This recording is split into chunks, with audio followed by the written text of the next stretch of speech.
Let's continue talking about that, what an injured worker is capable of, with our next speaker, Dr. Hyman. He's going to discuss mixed messages the injured workers receive, the negative consequences of being out of work, and health benefits of working. All the way from the West Coast, I'd like to welcome Dr. Hyman to the stage. Okay, Amanda, thank you very much. Welcome, everybody. Sorry about the impersonal format. That's what it is these days with the COVID restrictions. But I'm going to walk you through some slides. Now, first little disclaimer for you. I'm always tweaking my slides. So, of course, I couldn't resist. I did a few more tweaks this past week. So a couple of the slides don't match up exactly to what you have, but the vast majority are identical. So don't worry, I think you're going to like it. You're going to be able to follow it. It's going to be helpful for you. And I'll walk you through them. And then whatever questions and answers we can do together afterwards, happy to do it. Okay, so let's get started here. Here we go. All right, workability and return to work. I always start with disclaimers, so I want you to know about those disclaimers because I have to always throw them out there. I also have to say to you the following. I did not say what you thought I said. You did not hear what you thought you heard. And any statement is my fault, not anybody else I've worked with or my past teachers, if they'll acknowledge that they even taught me. I'm great at multitasking. I can waste time, I can be unproductive, and I can procrastinate all at once. So it gives you something to look forward to.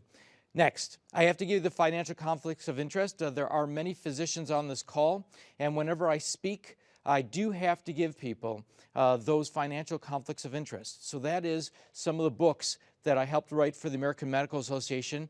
This talk comes from this book in particular, Workability and Return to Work book. There are some other books. Now, again, as an editor, trust me, the AMA gets most of the money. Me and my co-editors figure we get less than $1 a book, so I'm not making it big here, but just have to give that to you honestly. So that's one of the books. Next one, Causation book, has very important concepts. Maybe touch that a little bit today, but not too much. Next one, the guide 6th edition. Depends on the state you're in, but once again, there are some books in the 6th edition that I helped with, and so if you were to purchase those, that would be a financial conflict. Disability benefit systems for anybody that's new in the area that wants to understand short-term disability, long-term disability, workers' compensation, all those kinds of concepts. This book has summary for that. And it's not a huge book. You could probably read it within a few hours, right? But what it does have is some of the concepts I'm going to talk about today, and that is also summarized in this book, which can be helpful for people. And finally, MD Guidelines, which I help edit their database. I don't think we're going to talk about that today, just in case it comes up in a Q and answer. I don't get royalties, but I do get paid for that. And then also, I'm much more efficient when I stay in my office. So this is a financial conflict of interest coming all the way to Ohio for me, but I was happy to do it for you. And if I smile when something goes wrong today, that's because I have someone else here to blame, not myself. So that's what you can expect today. Okay, some of the people I work with that I do want to give thanks to are here. And then also my folks, which is my family.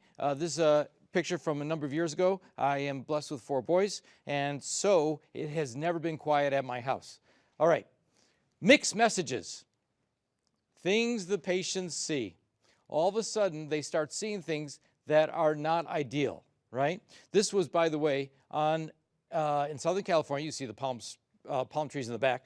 And this was on the way I was giving a lecture, and I just saw this on the side road. I had to pull over and take a picture of this. And it starts telling people what they might think is towards the way of the world of getting compensation for injuries, right? Other mixed messages, childhood obesity, don't take it lightly, and my kind of shopping spree on the same building, right? Someone from the gynecologist called, said that your pap smear is normal. I didn't even know you liked beer. Sometimes people get missed messages from doctors and doctors' offices about what is and what is not occurring. You're improving, and the nurse says, next of kin, what is that? So you can see that people start going on to different sources of information. One of the sources is on the internet. You type into the internet all kinds of things, and you can have immediate doctor excuses, right? A message that it's not a big deal to be out of work, a message that you can get out of this, a possibility that you don't have to worry about what a doctor says or what might be the right thing for your overall health, right? I calculated that the impact of my work on life and health expectancy and my current workload, I have 6 months to live. Remind me to get your card, 5.5 months. Well, I'm on my way to death from overworking. I expect a visit from the Grim Reaper. Oh, you don't look grim. Unlike you, I love my job, right? So we're going to see importance of job satisfaction is in there, right? There's the art of calling in sick. These are documented reasons that people call in sick, right? People have learned that there's ways of saying things from all the different internet, all the different sources, talking to their friends, talking to their family, which says if you have problems, let go of the work. It's not a big deal to your health, right? This is a mixed message from Class Differences in Britain about how people see the world and how they experience the world differently, okay? Workability. I want to talk to you about a new drug. It's called Crow, okay? So let's take a look. Let's take a look at the new treatment, new therapy that I have for you, and it's detrimental to mental health. It's detrimental because it also leads to increased rates of suicide, increased rates of substance abuse, increased rates of worsening complaints, right? You see that you have problems where you start impairing people's brain functioning. You start having risk factors for hypertension, heart attacks, child abuse, right? You start seeing marital violence. You start seeing divorce go up. You start seeing early death of a spouse who's not even taking this medicine. You see in this medicine, it's higher infant mortality, right? Okay. So what is Crow? Crow is the opposite of work. It's the opposite word, right? It's the out-of-work drug, right? And what I'm trying to talk to you about is the importance that you have to know that you are working, you're helping yourself. And for the sake of a patient's health, get them to work, right? There is no toxic work environment that's good. Nobody's going to argue that. But being out of work is certainly not good for our health. By the way, there's something about us. There's something about us that we are very much involved and invested in ourselves when we work. There's something about us showing up, punching a clock, getting in there, that we are social animals and we do better. And by the way, look at this past year. People know that very well. How many people start to say, geez, I haven't seen anybody. They start feeling lousy. They start feeling unconnected. They start feeling like they're not really part of something, and that has negative health consequences, right? Sedentary time is also associated with mortality. So mind you, a lot of people say, okay, I'm sick, I'm going to go home.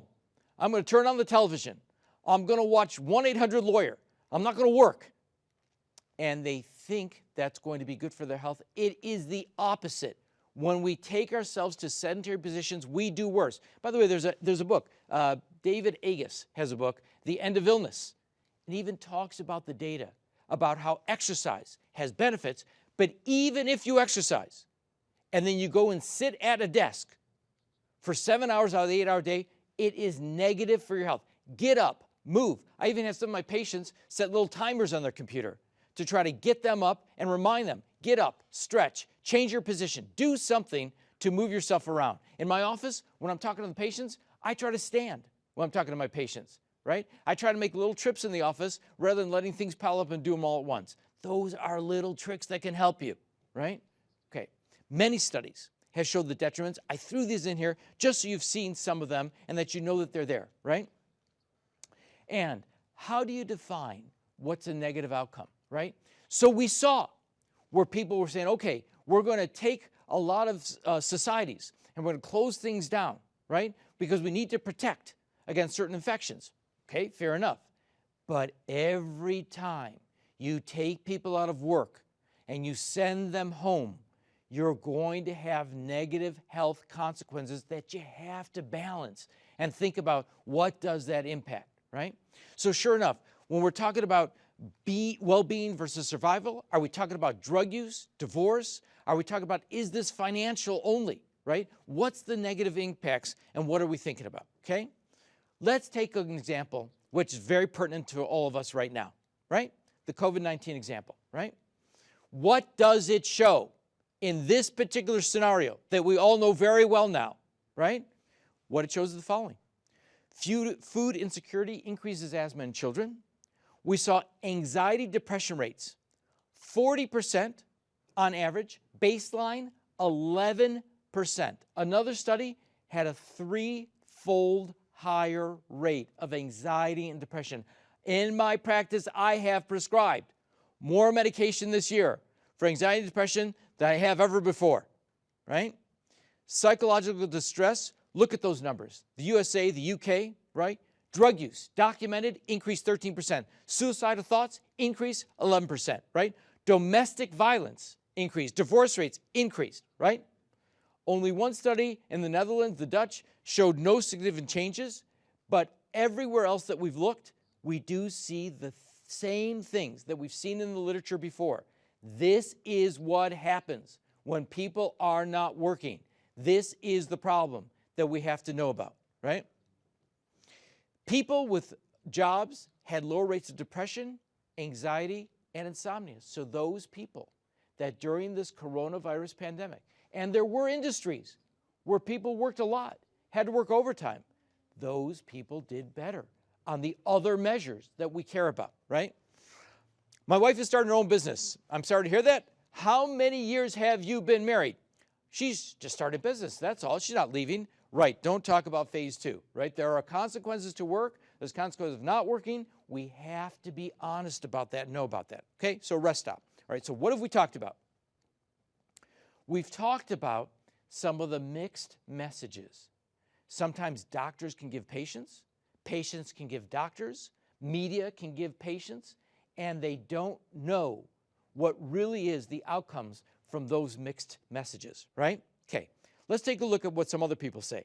All right, so let's start with the AMA, American Medical Association, has a statement, encourages physicians everywhere to advise their patients to return to work at the earliest time possible, right?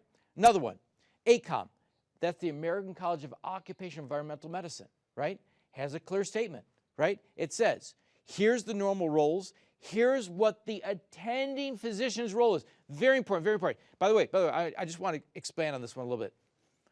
The doctors can give mixed messages. The insurance companies can give mixed messages. The lawyers can give mixed messages, right? It's not just any one of us. We are in this together, right?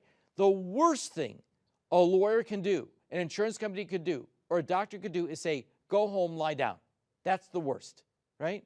We all have a responsibility.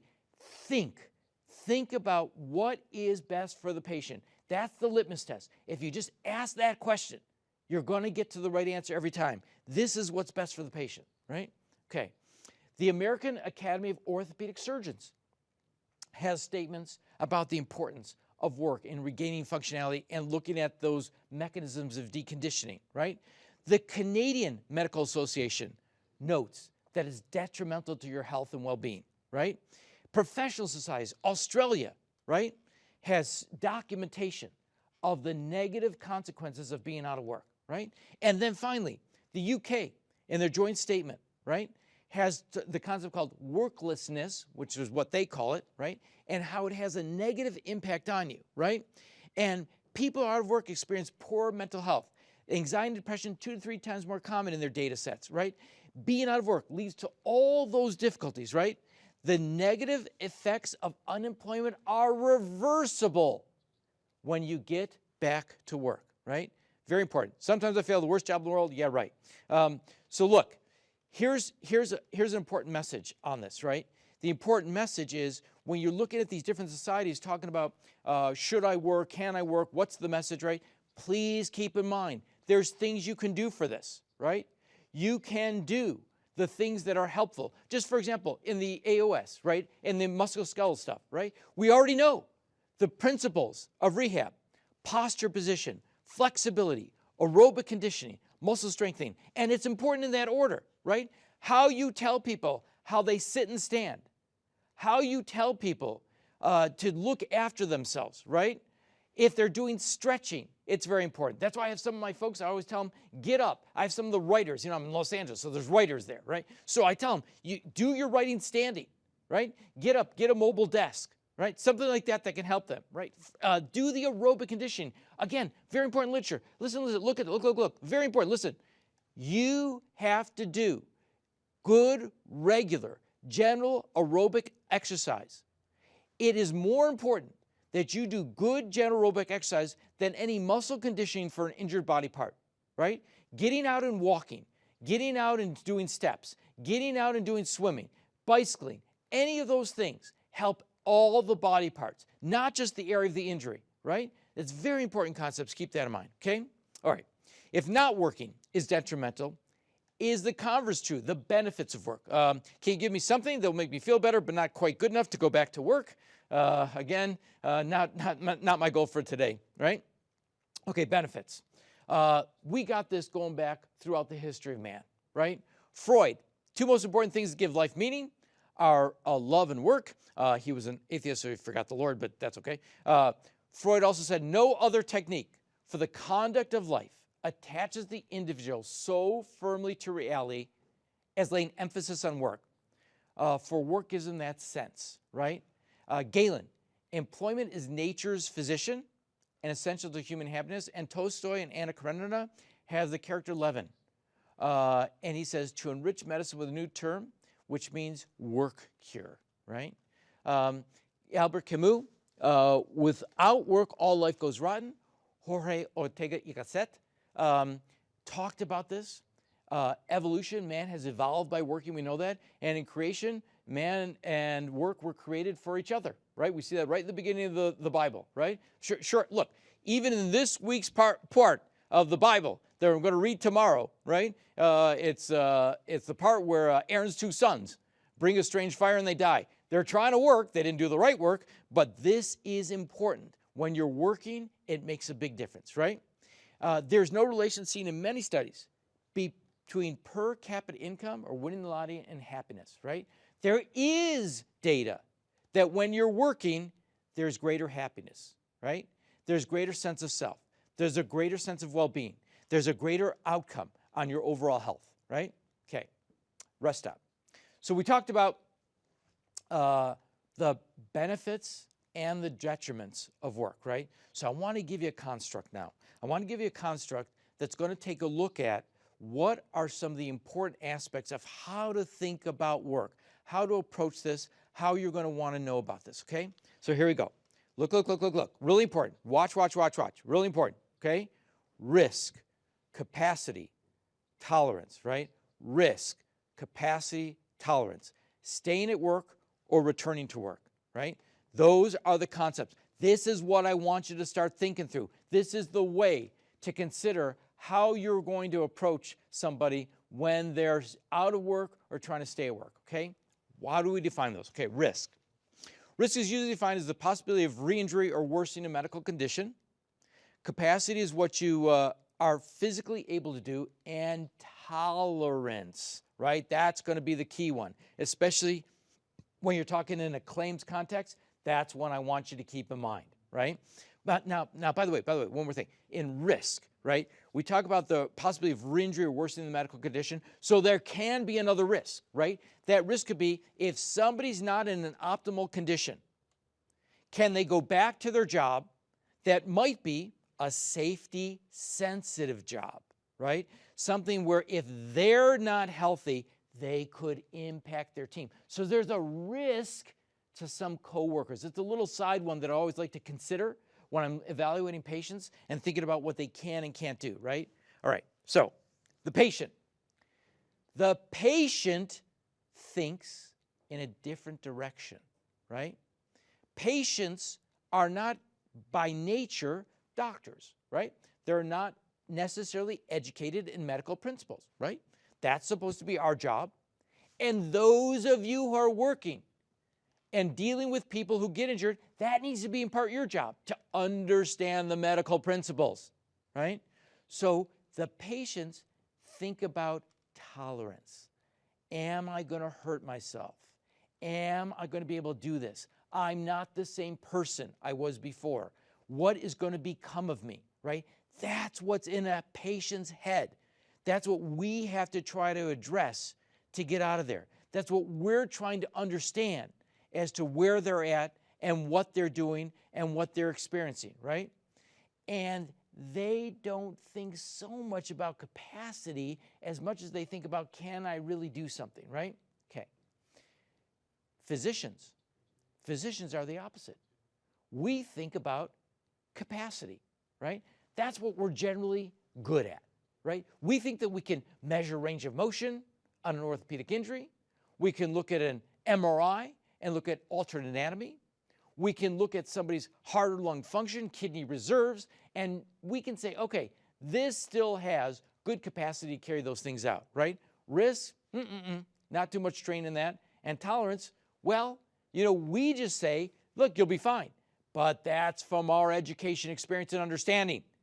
That's not necessarily what the patient understands. That's not what they're hearing. That's not what they're feeling comfortable about, okay? And when you have this disparity, that's when you start to get friction, right? So let's take a look at some of this, right? Let's take a look at some risk, okay? Look. Really important studies. Look, okay? Arico, open discectomy, and they had restrictions. Reherniation occurred in about 5 to 12% of the patients, okay? Got that number? Okay, next. Eugene Carrigy. Carrigy's work is excellent in the literature. Recommend all of his work.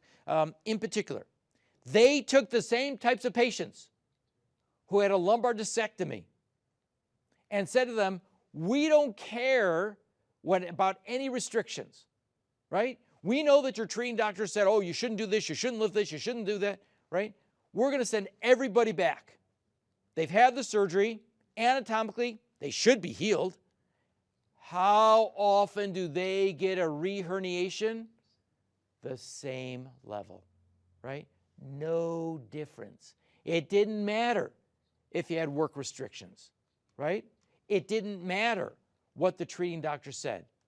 All that mattered is that they have the proper diagnosis, the proper treatment, and then the outcomes were the same, right? Okay, Hamilton Hall. Look. Really important, right? This is a study that looked at FCs, okay? So those are the studies that look for the functional capacity, okay? And they took all the patients and they said, okay, look, we're going to have you go through full duty. And even if the FC said, you shouldn't do it, we're still going to have you do it. And what they found was ignoring restrictions, ignoring functional capacity, the patients did better, right? It tells you that the literature can be a little bit weak at this risk prediction.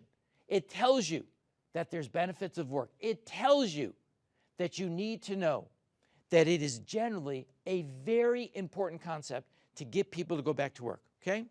BIGOS, the Boeing studies, okay? Very important studies in the literature also. Risk was independent of whether you had recent pain or remote pain. Risk was independent of the job type, right? It didn't matter if you had a sedentary job, if you had a physically demanding job, it did not matter, right? And by the way, in their data set, the number one predictor for all the patients of who went back to work and who did the best was an analysis by the supervisor and their job satisfaction ratings, meaning it was more important on a biopsychosocial model of how somebody was happy at the work environment. By the way, there's a whole other talk I can give you about pain questionnaires and pain behaviors and such, which looks at that literature about how important this concept is for these folks, okay? There's also legal definitions of risk. An employer may require that the worker not pose a direct threat to self or others. That's what we're talking about, risk. So there is a legal definition. But keep in mind, we don't have a lot of great literature on what causes risk. And we do have literature that says that in general, there's very little risk if somebody's been properly diagnosed and treated. What about psychiatry? No good literature there to do prediction models on that one. And psychiatry, change is inevitable except from a vending machine. That's the best I can give you on psychiatry, okay? Cardiovascular risk. Okay, so let's take a look at some literature here, right? If you've had heart trouble, right, what's possible, right? So look at this list. Look.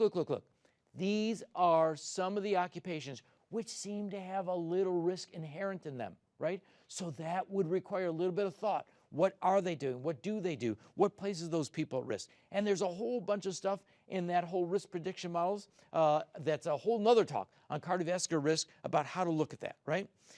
If you have irregular heartbeats, right? Fast heartbeats, PVCs, PACs, something from a heart attack, right? There are some of the risks, right? But notice, those are all personal risks. There's no literature about work risk, and there is literature about inactivity, right? So getting back to work is so important for these folks, right? Pulmonary. A patient may not want to work with their asthma, fearing the exertion may worsen their symptoms. Yet as long as the work environment doesn't have any of those bad asthma triggers, physical work and exercise, look at this list, look at the benefits, right? You can see what happens when you have somebody with these conditions and how important it is that you make sure that you're trying to use these particular types of interventions to help somebody feel better, okay? Okay, capacity, right? I've got a doctor note, I'm not supposed to carry more than 10 times my body weight. Doctors like to write these kind of things. But let's take a look. We've talked about risk. Let's take a look about capacity, okay? Now look. Look at this slide. Really important, okay? Left side, normal subjects. Right side, people who've had heart disease, okay? What do you see here? What do you see? So this is where you take people and you say, okay, I'm putting you on a treadmill, right? You see that treadmill? You're going to walk, you're going to huff and puff, and we're going to see how long you last, right? And then you can measure that. Now, something's called a MET, which stands for metabolic equivalent, and it's the amount of oxygen you bring in, the amount of carbon dioxide you blow out. That's what a MET is, okay? It's a measure. It's a numerical measure, but that's what it is, okay? Fair enough, right? What do you see here? Look at those two curves between people who've never had heart disease and they walk, and people who have heart disease and they walk, right? And look at their long-term survival. There's essentially no difference, right? It doesn't matter if you've had a heart attack. It doesn't matter in the long run. It seems to line up very carefully and about the same between the two. Yes, no question. If somebody's had really bad heart disease, has a low ejection fraction, one of the terms that we use that says the heart is not pumping well, they do have increased risk. That's true. But working does not necessarily make that worse, and we know that work does have benefits. So on balance, it's worth doing, okay? Okay, capacity. You'll probably find this considerably more strenuous than the treadmill you've taken before, so I don't make my patients go through that, but that is the kind of thing that would kind of do it. Okay, work can be the progressive exercise that builds capacity. Leaving at 7, all of my work is done. Then get more work. That would make my life an exercise in futility. Exercise is good for you. So what's the perspective? In capacity, a heart doctor who's not in workers' comp, who's not in short-term disability, who's not in long-term disability, who's not busy with claims context, says to a patient, exercise is good for you. The patient says, this doctor's great. He cares about me. You're a good doctor. The occupational doctor, who now has an employer, a claims, an adjuster, a lawyer, right? Backing in and involved in all this, the doctor says, look, exercise is good for you. The patient says, it hurts. You're a bad doctor, right? You have to break down those messages, right? That's the important thing. Okay, congratulations, Smythe. You've been named Stable Hand of the Decade. Thanks. Did you ever think that your back would hold out that long? I never thought my nose would hold out that long. This is about tolerance, right? This is about what people are willing to do. What can they do? What they are capable of doing. Those are different questions. The question here is really about what is somebody willing to tolerate? What can they expect from their type of thought process, okay? So this goes into the biopsychosocial model, right? This is the model that takes a look at where somebody has different things operating, causing them to react and reflect upon their injury, right? So biological, we talked about that. Psychological, right? Who has certain types of psychological processes? Well, by the way, we all do this. We all have this, right? We're all no different, right? So I'm a physician, right? So most physicians have a little bit of OCD. Probably my family say I have too much of it, right? But so that's my tendency. That's how I process. I tend to process intellectually, right? So other people have different mechanisms, different support systems of how they tolerate and how they understand an illness, right? And one of the big determinants here is going to be job satisfaction, right? How much does somebody really enjoy their work, right? And there's scales for that, by the way. APGAR, Vermont. You take a look at some of those scales, right? There's also, by the way, Mick Sullivan. Mick Sullivan's work. He's out of Canada. He has a bunch of questionnaires, very helpful. Injury and Justice Questionnaire, right? Some of these other ones. These are things that you can know and think about that can be used to look at job satisfaction. We have a lot of good data that if somebody is not happy at work, that is going to color the tolerance, right? And this goes on all the time. I've had this many times through my career. Wait, okay, I'm going to do one. I'm going to do one. True story is a true story. True story. Okay, ready? True story, okay? Just to give you one small example, right? I had a gentleman come in, hernia repair, right? Standard hernia repair with mesh, no complications, no neurologic abnormalities. Says it hurts. I can't go back, right? And I couldn't figure it out. I thought, well, what did you do for a job? Job didn't sound too strenuous. He's a young, healthy guy. Should have been able to go back to work. So I called the employer. And I said, look, could you just talk to me about this employer? You like him? Oh, I love him, want him back whenever he's ready. Glad to have him. He can come back now. We're ready for it. I said, well, there's something that seems to be bothering him, right? And he seems like there's some kind of barrier to going back to work.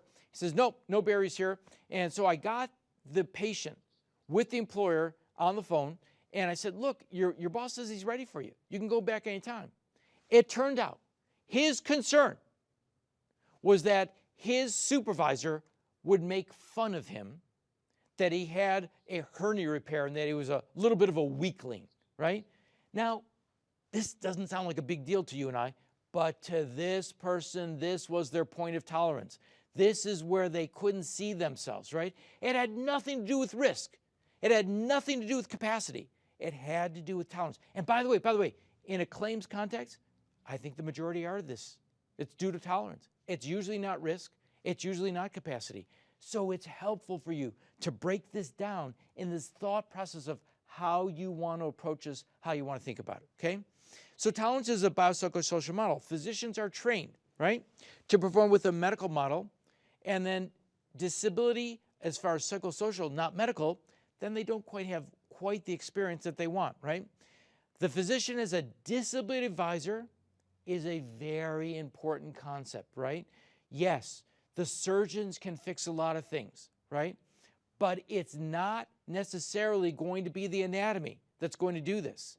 It's going to be what the patient interprets. What is their sense of the tolerance of this particular problem, okay?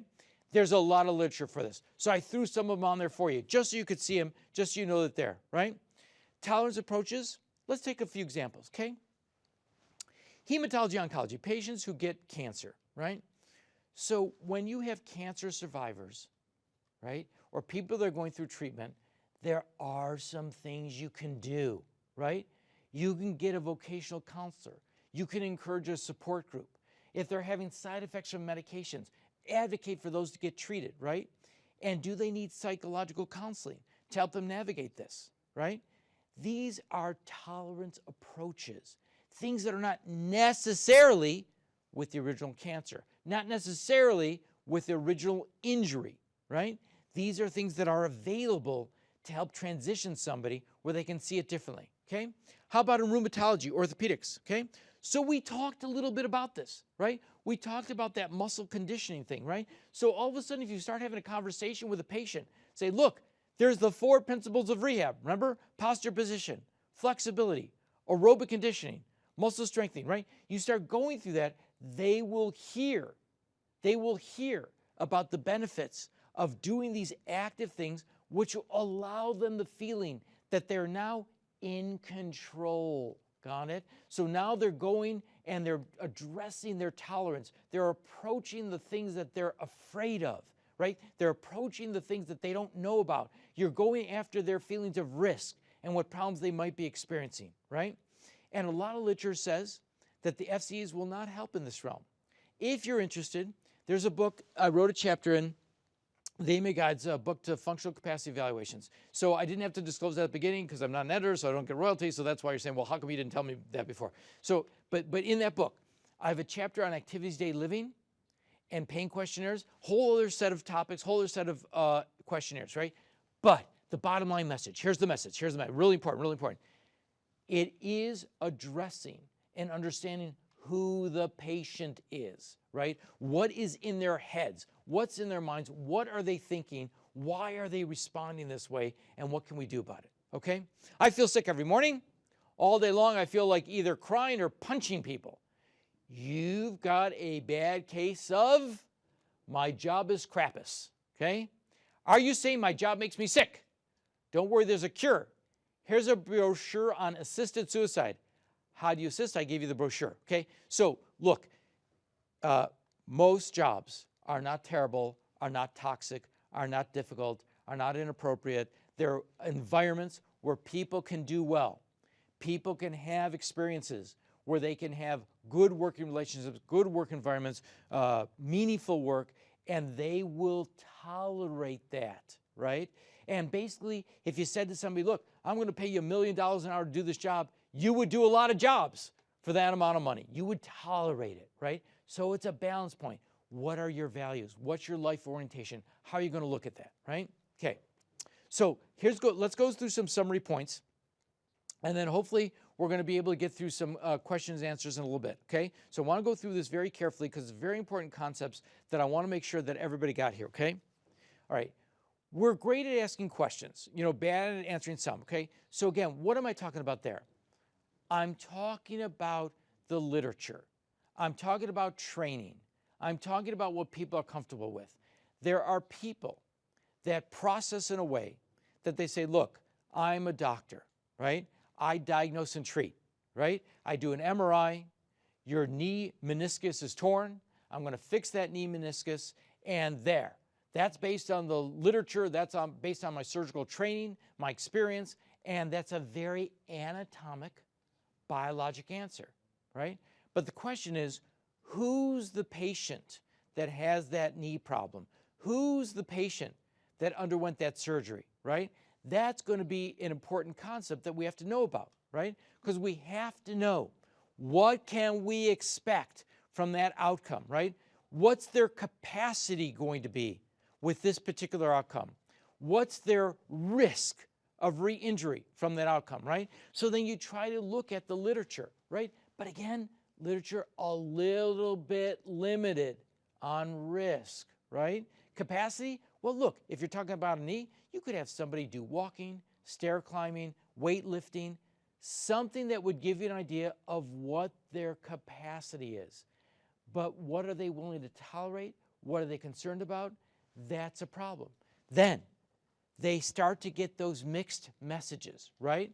Some well-meaning friend says, oh, you should never go back to work, not until you've settled your case, not until you're 100%, right? By the way, there are employers who say, we don't want this person back until they're 100%. Bad message, right? Because now you've put somebody in their head that they may not be 100%, they may never go back to work. What if they relied on their physicality their whole life? What if they don't have an advanced degree? What if they need to do a physical job and now you're saying we want 100% or nothing? Bad mixed message, right? Think about what can they do. Think about transitional work. Think about part-time work. Think about things that you can do to help them with that. And that's going to be the kind of thing that's going to be important for them. Okay, 1 second. Hold on. Next, we talked about the crow drug, right? Which is obviously just reversing the letters, right? What's the message I want to give you there? It's well-intentioned, right? There's nothing wrong with trying to say to people, look, you're sick, you're not well. Okay, look, when you're thinking about somebody that has the flu, when you're thinking about somebody that has an infection, bladder infection or something like that, and they're having fevers, they're having chills, right? If you have somebody that goes to a restaurant, eats something bad, and is having nausea, vomiting, diarrhea, something like that, right? Okay, these people are appropriately said, look, stay home. We don't want you at work. One, you'd be putting yourself at risk for some dehydration or problem. Two, you might be putting some of your coworkers at risk, right? We talked about that as the other little side part of the risk, right? What are you capable of doing? Well, right now, with your fluids down, being dehydrated, being ill, not being able to tolerate things, you actually have a diminished capacity. It's temporary, but that's true, right? So it's really not a discussion at that point of tolerance. Now, do we all know people that just are kind of powering through types that even when they're a little run down, a little cold or something, they would still show up at work or still, yes, right? They're willing to tolerate because that's who they are. That's their mindset. That's how they approach things, right? But for most situations, right, when you tell people stay out of work, don't come back, what's not talked about, what's not discussed, what's not emphasized, which is very, very important now, is what happens when you stay out of work, right? And we talked about that. We talked about all those rates of suicide, divorce, violence, drug abuse, right? We looked at, in particular, the examples right now from coronavirus, right? We saw how even in that scenario, in that world, in that problem, you're going to have people that are in trouble and people that have worse health outcomes. So it's a global assessment. It's not just what you think about when you think about saying to somebody, it's okay to stay at home, right? It's okay to rest. It doesn't work. It doesn't work for the individual's long-term health, right? It's so important to help them do that, right? So how do we break it down, right? So we talked about those three concepts that we have in the book that I think are very helpful for you when you're approaching somebody, when you're thinking about an illness, when you're handling a claim, when you're dealing with somebody, okay? Risk, capacity, tolerance. What is the risk to this person, right? And is there a risk if this person goes back? We talked about, okay, a few examples, right? So we said, okay, well, not a toxic work environment, but what if, for example, somebody does work in an environment that has a lot of dust or toxins in the air or something like that, but normally they wear a mask or they have a face shield and it doesn't cause too much trouble, okay? Fine. If they're having bad asthma troubles, that's a reasonable one to say, okay, there's a little bit of risk there, right? We're going to hold off on that, right? Next, what if we have somebody that has a large heart attack? Their ejection fraction, how well the heart pumps, is greatly diminished, right? And yet their job is a heavy labor job, okay? Now, that might be reasonable. And there's all ways that you can document that. With the MET levels, Department of Labor standards, there's ways to look at that capacity and looking at that risk that might be a little bit hard for them, right? Totally appropriate, right? There's people that can have safety-sensitive jobs, right?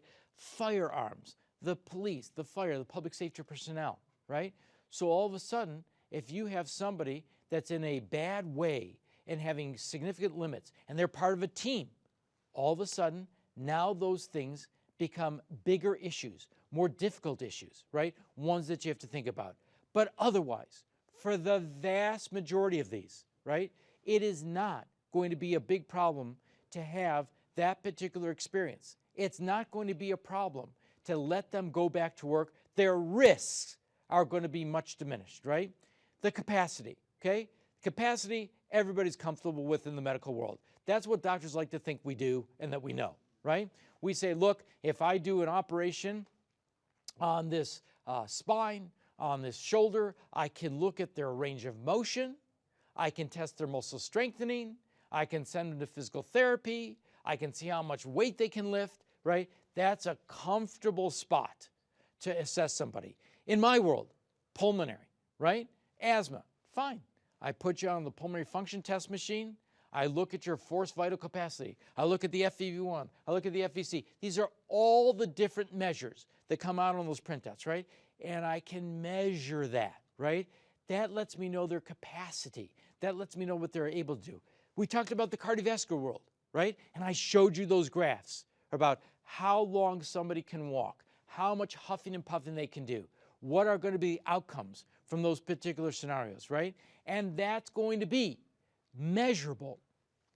That's something that the doctors feel very comfortable with. That's capacity, right? But the one that is the one that hits the barriers for us, the one that hurts us a lot, that's going to be the one that's called tolerance, right? What is somebody willing to do? What is somebody able to do? What's their resources? What's the information? What's the mixed message that they're getting? Are they getting the message of health from you, right? Is the doctor, the lawyer, the insurance company, the employer, is all the stakeholders saying to somebody, look, you can do this. You're going to be okay. We've seen this before. You can have good outcomes. This is not life-ending. This is the kind of thing that you're going to do fine. And let them know that and communicate that to them, right? So in general, doctors feel a little uncomfortable giving predictions. Oh, in 2 weeks you'll be doing this, in 4 weeks you'll be doing this, in 6 weeks you'll be... Doctors don't always feel comfortable doing that, right? So that's one of our limitations. Normally, in our training, when we say to a patient, look, I fixed your knee, you're going to do better, better, better, better, out you go, and that's it. It's not so much of an interchange when there's a claims context, where there's other parties involved, right? So all of a sudden the tolerance issues become a little bit different. So the next part of that is that what about the employer? Is the employer going to say to the person, look, we'll take you back, and we'll take you back whenever you want, right? And there's all kinds of possibilities there, right? There's the possibility that they could come back 2 days a week for 4 hours. There's a possibility that they could come back into a different, less strenuous position, right? By the way, don't underestimate that. Just getting people in the milieu, in the work environment, that transition alone will help people start to feel that they can tolerate the future, right? It's going to help them get to where they're trying to go, right? It's going to help them transition into that environment. So the employer that says, we don't want you back until 100%, not a good message, right? Try to get them back, right? And if you're a claims person, right, or you're a lawyer handling a claim, really try to answer their questions and move this thing along. The longer a claim stays open, nobody does well, right? The patient doesn't do well, right? The insurance company doesn't do well. The employer doesn't do well, right? And it's not necessarily better for a doctor or lawyer either, right?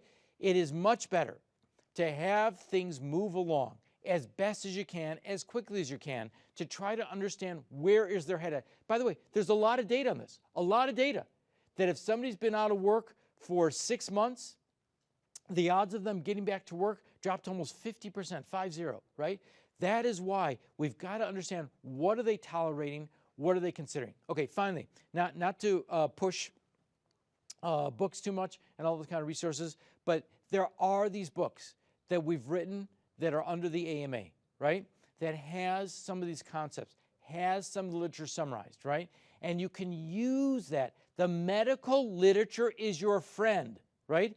If you're going to be doing something in the field that has to do with disability, loss of job, workers' compensation, any of these kind of things, you've got to know the medicine. The more the medicine you know, the better you'll be able to understand what they're going through, what they're capable of. These books can help guide you, right? So we talked a lot about the risk capacity tolerance of the workability and return to work book, and there's different chapters based on different organ systems, right?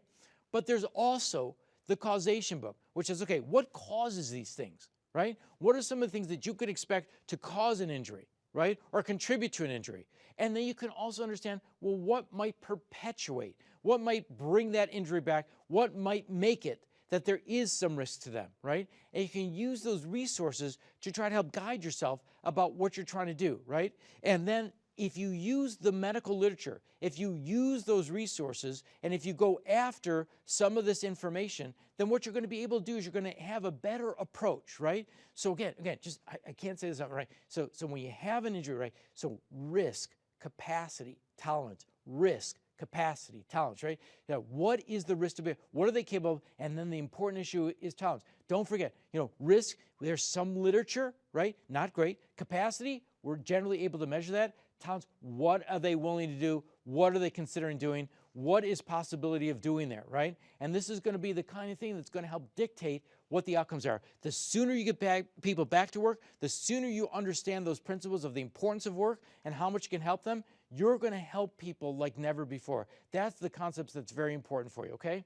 All right, so that's it. That's the talk on risk, capacity, and tolerance, and workability, return to work. These are the boys a little bit later. Obviously, they got bigger. And I think what we're going to do is we're going to try to get to some questions, Q&A for you to try to help out. And then I think I'll be available after that for you. So, okay. Well, thank you, Dr. Hyman. I'll have you stand over here on this marker. This one? This green one right here. There we Got go. it? Thank Okay. you so much. That session was amazing. Thank you. And I'm sure many of our medical professionals are going to take those concepts and think of how they can apply them to their own injured workers. Right.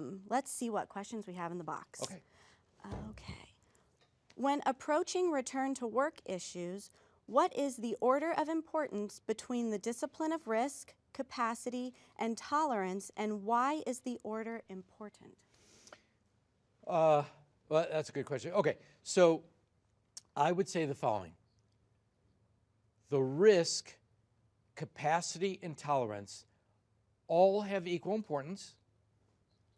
I would say that we're generally very good at capacity from a doctor perspective. We're less good at risk, and we often don't think about tolerance.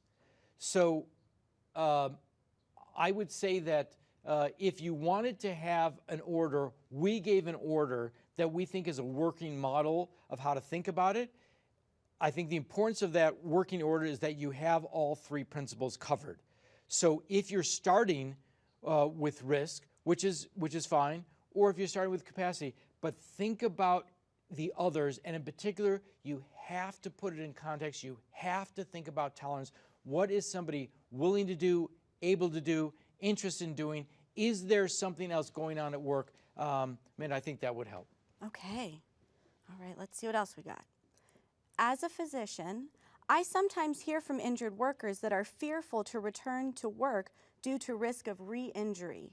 Is there literature that identifies risk of re-injury for most common musculoskeletal conditions? Yeah. Answer, no. That's the short answer. No, but hold on. Before you say, okay, we're toasted. Okay, so hold on. So first of all, there is some literature. Okay. 2, I need you to change the discussion, right? The discussion has to be, listen, there might be some risk, but I can guarantee you that you're going to do worse if you don't get back to work. Now, that's not often the doctors will give a 100% guarantee, but that's what you can talk about. You can talk about some of the literature I showed. What happens when people don't get back to work? What happens when somebody is left out of work? What happens in their heads, right? When they start to feel like I'm a worthless piece of human garbage. I have nothing left to offer my family. I am not going to be able to support myself. I'm in a position of trouble, right? That's the problem, right? That's where you start getting those negative health outcomes. And Amanda, that's the kind of thing that really has to go towards an emphasis, right? So there is some literature. I showed a couple examples. There is more. There is a discussion in the return to work book on some of those concepts. Okay. But everybody's going to say, well, this is not exactly this patient, or say, okay, that's true. But you can certainly get that from analogizing. And by the way, for my colleagues, it's okay for you and I to say, I don't know 100% for sure, but what I do know 100% for sure is what's going to be the negative outcomes. And I can say that in my experience, my training, other patients I've seen with this, they do well. right? Are you going to be the perfect example? I don't know that yet, but we've got to try. By the way, I'll give you another. Just a quick one. Sorry. Just real quick. Okay. True story. Right? I had a guy that had never exercised his whole life. I mean, I'm positive that the only exercise he ever did was his own personal childbirth. And then after that, had no exercise. And he injured his back. And I said to him, okay, look, I need to get you back to work and stuff. And he's got tolerance issues up the wazoo. All he sees is like his life is over and stuff. And so I said, you're going to go back 2 days a week for 4 hours, okay? Now, where did I get that number from, right? Where did I get 2 days a week for 4 hours, right, that you're going to go back to work, right? I made it up, right? And it's not based on literature. It's not based on any risk literature I could identify. It was based on tolerance. It's based on knowing the risk of not working. And it seems to me that that should be the place where we have to be honest about trying to transition somebody and help them out. Okay, sorry, go ahead. Yeah, no, I like that answer.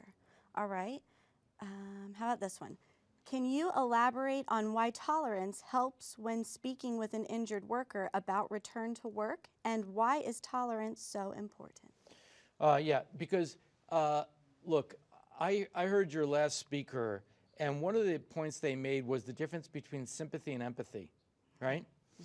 So when you start talking reality to an individual, when you start being honest about what they're experiencing and what the meaning is in their life and what might be the reasonable outcomes, if they hear that that's an honest, open discussion, that goes a long way. Never take away hope from a patient, right? I say this all the time for decades when I've been teaching at UCLA. I say, never take away hope from a patient, right? Mm-hmm. You've got to always give them some hope. You've always got to give them some possibilities. You've got to know that they were heard and understood. And it's not like you're going to them and saying, okay, it looks like you don't want to tolerate this, right? You can go to them and say, look, I don't have any medical information that you're at risk. I've tested you. Your capacity looks fine. So it really sounds like you're very concerned about what does this mean for you. So let's talk about that, right? I can tell you what it means is that if you don't go back to work, you're going to have all these negative health outcomes. The risks of early death, suicide, depression, substance abuse, divorce, all those things go up just by being out of work, right? It's not the golden rainbow, right? You don't come to the end and say, okay, well, I made myself so sick, I got more money, and then therefore my life's going to be perfect, right? It doesn't work. It has never worked that way, right? And what does work is being honest and open. And if they hear that honest, open discussion, patients respond to that, right? Yeah. And they always do when they know that you're being an advocate for their health. That's our job as doctors. Yes. Okay, like that. It looks like we have time for one more short question. I'll talk fast. All right, how about this? What are 3 takeaways that you want the audience to have? 3 takeaways. I think if you're going to give me a number 3, I'd have to say the risk capacity tolerance for sure. But along with that is that being comfortable to know that we do have some mixed messages out there, being comfortable to know that people hear things, see things, and believe things that are or are not accurate, right? Mm-hmm. And you have to help them sort through that, right? So if you're a provider, please do that, right? Please try to help guide them as to which way they're going to go, how they're going to think about it, what they want to know, and really try to transition them into a place where they're going to have an ability to appreciate that you're advocating for them and you're giving them clarity on a path of why it's in their best health interests. Okay? Okay.